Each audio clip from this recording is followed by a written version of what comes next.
This is what the Lord has declared. Are you the one to build a house for me to live in? God's also a little bit like, well, who are you to suddenly change my living situation here? Who are you to suddenly decide, yeah, we need to make this change?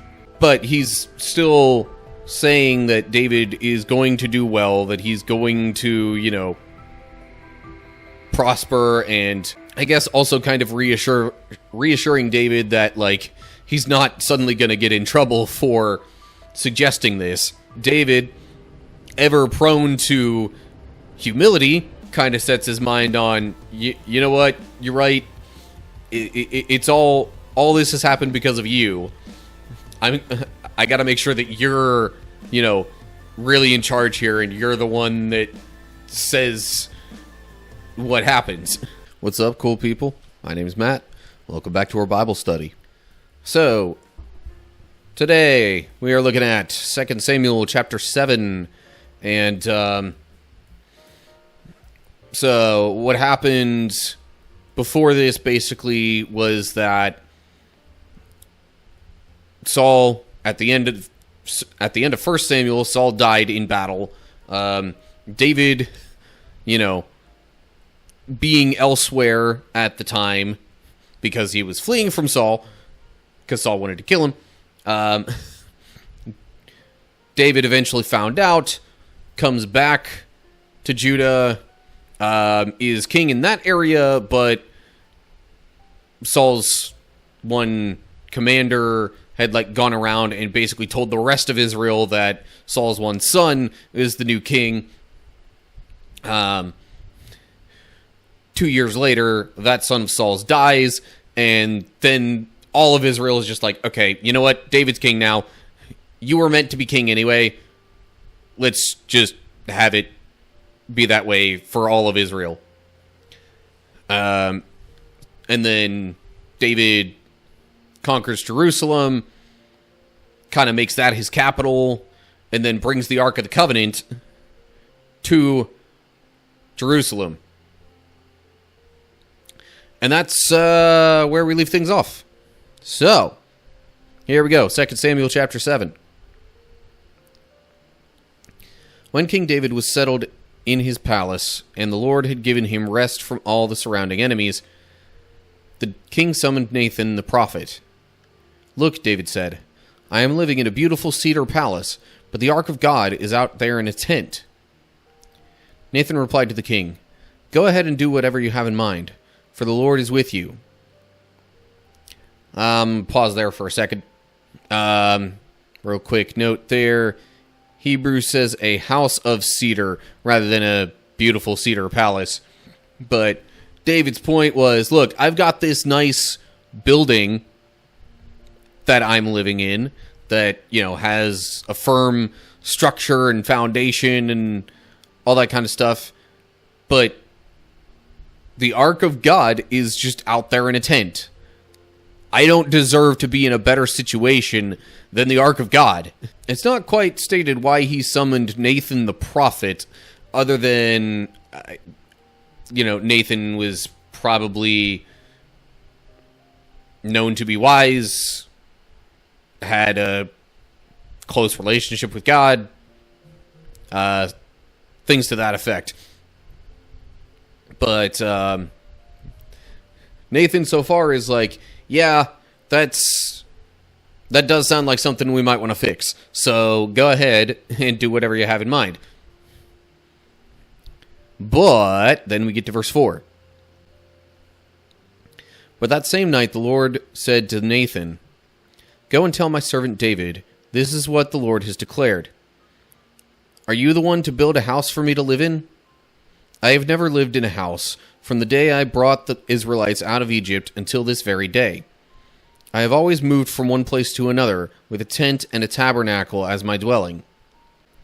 Yet no matter where I have gone with the Israelites, I have never once complained to Israel's tribal leaders, the shepherds of my people Israel. I have never asked them, why haven't you built me a beautiful cedar house? Now go say to my servant David, this is what the Lord of Heaven's armies has declared. I took you from tending sheep in the pasture and selected you to be the leader of my people Israel. I have been with you wherever you have gone, and I have destroyed all your enemies before your eyes.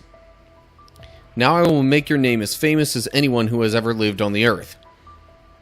I'm gonna pause there right now, because I thought maybe I would read all of God's words to Nathan here, but it seems like that's quite a bit. There's already a fair bit to break down here. God, I mean, he's right here. So, by the way, when he talks about living in a tent, like, God did not actually literally live in a tent.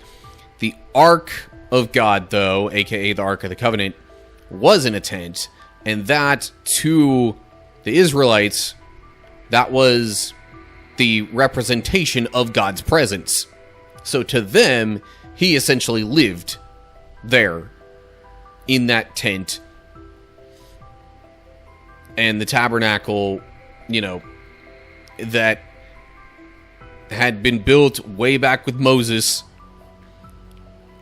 was brought all throughout, you know, the wilderness as they wandered, and then eventually brought into the promised land with them, and all, like, God had not had a, like, singular location with, like, you know, a strong, firm frame or foundation. I think in a way that was kind of meant to show that God's presence isn't limited to a specific place. And that might have been part of the reason why he didn't have a more permanent dwelling up until this point. God's also a little bit like, well, who are you to suddenly change my living situation here? Who are you to suddenly decide, yeah, we need to make this change? But he's still saying that David is going to do well, that he's going to, you know, prosper, and I'm trying to remember the exact wording here. I will make your name as famous as anyone who has ever lived on the earth. So, like, I guess also kind of reassuring David that, like, he's not suddenly going to get in trouble for suggesting this. Even though God's also saying it's not going to happen. At least not right now.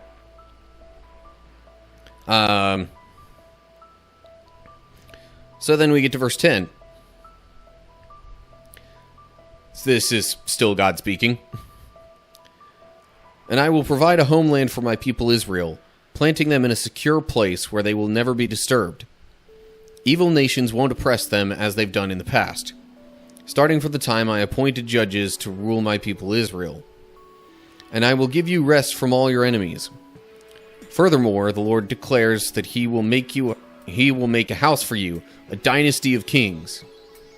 For when you die and are buried with your ancestors, I will raise up one of your descendants, your own offspring, and I will make his kingdom strong. He is the one who will build a house, a temple for my name, and I will secure his royal throne forever. I will be his father, and he will be my son. If he sins, I will correct and discipline him with the rod like any father would do. But my favor will not be taken from him as I took it from Saul, whom I removed from your sight. Your house and your kingdom will continue before me for all time, and your throne will be secure forever. So Nathan went back to David and told him everything the Lord had said in this vision. So, David is not going to be the one to build a temple for the ark. It's going to be one of his sons. He hasn't said which son, just said that it's going to be one of his sons. And furthermore, that, like, basically this will be the start of a dynasty where, you know, rule over Israel will pass down through generations. And all this stuff that they've struggled with in the past won't be an issue, like evil nations oppressing them. There is also this note in here where it's like, okay, if he does stuff that's wrong, I'm going to make sure to correct him. But I'm not going to do what I did with Saul and take the kingdom away from him, even when he does things wrong. Like, the way that this is worded, it's God saying that this kingdom will actually be like, I mean, it says, your house and your kingdom will continue before me for all time, and your throne will be secure forever. We come to find that maybe physically and literally that's not exactly the case, but in a less physical and immediate way, it still ends up being the case. But that's like further down the line. Sorry, let me make sure I check the footnote here. As in Greek version, in some Hebrew manuscripts, the Masoretic text reads, before you. So it would read, your house and your kingdom will continue before you for all time. Same thing there, basically. But of course, saying that it's before the Lord, who never dies, is, you know, it might have a little bit more meaning, a little more power behind it than saying before you, you know, temporary living being, you know, fallen human creature that will not live forever. But it's still, because he's saying the kingdom will continue forever. Same general point, though. Then we move on to verse 18. Then King David went in and sat before the Lord and prayed. Who am I, O sovereign Lord, and what is my family that you have brought me this far? And now, sovereign Lord, in addition to everything else, you speak of giving your servant a lasting dynasty. Do you deal with everyone this way, O sovereign Lord? What more can I say to you? You know what your servant is really like, sovereign Lord. Because of your promise and according to your will, you have done all these great things and have made them known to your servant. So, almost like in response to, because God kind of started off that message to Nathan saying, like, are you the one to build a house for me? Like, who are you to do this thing? What right do you have to make these decisions? And then David, ever prone to humility, as noted before with Saul, when he was just like floored at the honor of even marrying the king's daughter and other such things. It kind of snaps David back to that mindset, and now he comes back with, like, you're right, who am I? Like, I don't deserve all of this. You've done all these amazing things for me already. I don't know if David was necessarily having a prideful moment when he wanted to build, you know, a temple for God, but he's definitely not thinking that now. I mean, I assume that he, you know, like, had good intentions with it, but this kind of sets his mind on, you know what, you're right, it's all this has happened because of you. I gotta make sure that you're, you know, really in charge here, and you're the one that says what happens. Note here. Okay, or it could say, this is your instruction for all humanity, O sovereign Lord. Which is a very different statement than, do you deal with everyone this way? Although the all humanity and everyone has some crossover. But also, that version says it more like a declaration. See, I guess that would be David affirming then what God has said about his future and what will happen and how he'll have a lasting dynasty and all of that. So he's just even more... So there it's more like, you know, being humbled by the honor, and the way that it's worded, though, outside the note there, is David being more like, do you really think I'm something special here, or is this how you treat everyone? Because I know I don't deserve it, but yet you've been very good to me. And I think, you know, especially verse 20 here is kind of David recognizing his own imperfection and being like, God, you know what I'm really like, that, you know, if we get down to the nitty gritty, we can't make an argument that I deserve all of this. But still, God's promising all these blessings for him and his descendants. But God's the one who deserves all the credit. So, then we're going to continue David's thought as we get to verse 22 here. How great you are, O sovereign Lord! There is no one like you. We have never even heard of another God like you. What other nation on earth is like your people Israel? What other nation, O God, have you redeemed from slavery to be your own people? You made a great name for yourself when you redeemed your people from Egypt. You performed awesome miracles and drove out the nations and gods that stood in their way. You made Israel your very own people forever, and you, O Lord, became their God.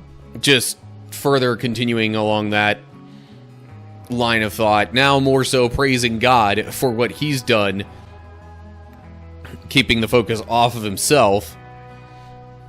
And in this case, kind of looking back not only on his own life, but on the history of God's people and how much he's done for them, kind of undeservedly. Note there says, that says in the Greek version, Hebrew reads, you made a name for yourself and awesome miracles for your land in the sight of your people, whom you redeemed from Egypt, the nations and their gods. Rather than this sentence here, I guess, or maybe the past two sentences. But the big point is that, you know, God showed that he was awesome and powerful and performed all these miracles to, you know, deliver his people from slavery, you know, even from any semblance of deities that the Egyptians had. Because, like, they had their own, I don't know what you'd call them. They had their own representatives of their gods, you know, in the mix at different times, going back and forth with Moses, performing some of these feats. But then eventually got to a point where those people representing their gods couldn't keep up with the amazing acts of the Lord, further extolling the might and the deeds of God from the past. And then David continues on in verse 25. And now, O Lord God, I am your servant. Do as you have promised concerning me and my family. Confirm it as a promise that will last forever. And may your name be honored forever, so that everyone will say, the Lord of heaven's armies is God over Israel. And may the house of your servant David continue before you forever.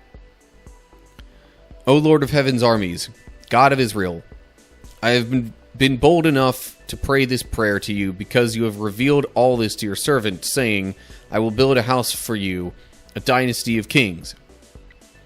For you are God, O sovereign Lord.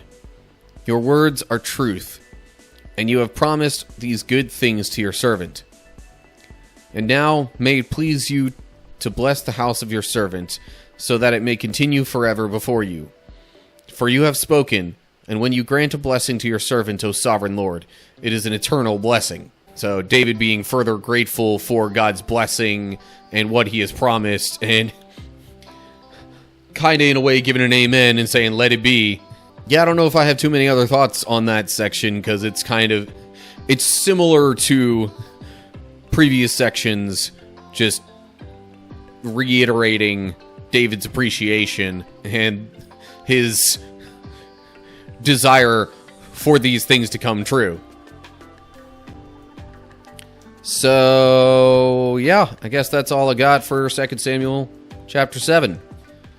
Okay, so, honestly, David wanting to, build a temple or something better than a tent for the Ark of God is understandable, but God says, nope, it's not time yet. And then lays out all these plans for what's going to happen to Israel through David's family and all sorts of stuff like that. And rather than have it come across potentially as like, how dare you sort of thing, like he could have been, although it started off sounding debatably that way. But because of the rest of it, the good stuff, it turned into more of it's not my plan. I have good things in store for you, just wait. So anyway, as always, like and share if you enjoyed the video. Subscribe to the channel and click the bell if you're on YouTube to get updates when I post new videos. If you're seeing this anywhere else, give me a follow or whatever you got to do there. Make sure you look down in the description for info on social media pages and links to find and follow those. And leave comments down below there with any thoughts you have. So that'll do it for now. Hope you're all doing well. Hopefully I'll see you soon for another video. But whatever the case is, until next time, stay cool, people.